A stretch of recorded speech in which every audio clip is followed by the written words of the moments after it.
एका आलिशान बंगल्याच्या गेटपाशी एक अपंग डिलिव्हरी बॉय स्कूटीवरून कसाबसा उतरतो। त्याचे पाय काम करत नाहीत म्हणून तो हाताच्या बळावर रांगत रांगत पार्सल घेऊन सरकत गेटपर्यंत पोहोचतो। उन्हाच्या कडकडीत त्याच्या कपाळावर घामाच्या धारा वाहत असतात।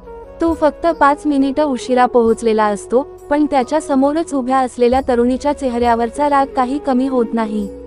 ती तरुणी श्रीमंतीचा आणि पैशाचा गर्व, कपड्यांपासून वागणुकीपर्यंत सगळ्यातून झळकत असलेली, रागाने थरथरत पार्सल त्याच्या हातातून हिसकावून घेते।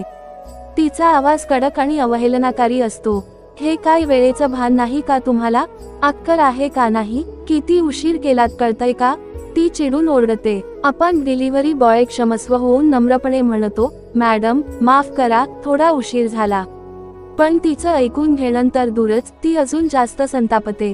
रागाच्या भरात ती पार्सल फाडून फेकून देते। त्यातल्या वस्तू जमिनीवर विस्कटून जातात। डिलिव्हरी बॉयचं मन दुखावतं, पण तो काहीच बोलत नाही। त्याच्या डोळ्यात फक्त नम्रता आणि हतबलता असते। त्याला माहित असतं त्याचं बोलणं काही फरक पडणार नाही। इतक्या त्या आवाजाने आतल्या खोलीतून मुलीचा वडील बाहेर येतो। तो सगळा प्रकार पाहतो, ऐकतो। त्याच्या चेहऱ्यावरची शांतता हळूहळू गंभीरतेत बदलते। त्याला कळून चुकतं चूक कुणाची आहे। तो काहीच न बोलता थेट मुलीच्या दिशेने जातो आणि सर्वांसमोरच तिच्या कानशिलात ठेवून देतो। आवाजाने संपूर्ण वातावरण स्तब्ध होतं। मुलगी हादरून जाते। तिला अशी शिक्षा कधीच मिळालेली नसते। वडील नजरेत खेद आणि नम्रता घेऊन त्या अपंग डिलिव्हरी बॉयकडे पाहतात। माफ करा, तुमच्याशी झालेल्या वागणुकीसाठी क्षमस्व।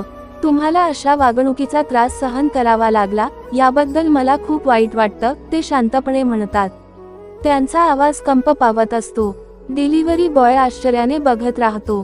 त्याच्या डोळ्यात नकळत पाणी येतं। त्या क्षणी त्या मुलीला कळून चुकतं, खरा श्रीमंतपणा पैशात नाही तर संस्कारात आणि नम्रतेत आहे। वडिलांनी तिला कधीच कशाची कमी पडू दिली नव्हती, पण ती संस्कार विसरली होती।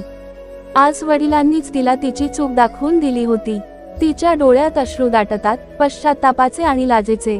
ती वडिलांकडे पाहून मान खाली घालते। हाच तो फरक होता वडिलांच्या आणि पोटच्या मुलीच्या संस्कारांतला। माणसाची किंमत त्याच्या पैशाने नाही तर त्याच्या वागणुकीने ठरते, हे त्या क्षणात त्या मुलीलाही उमजतं। वडिलांच्या नम्रतेने आणि त्या डिलिव्हरी बॉयच्या सहनशीलतेने तिला जीवनातील एक महत्त्वाचा धडा शिकवला होता।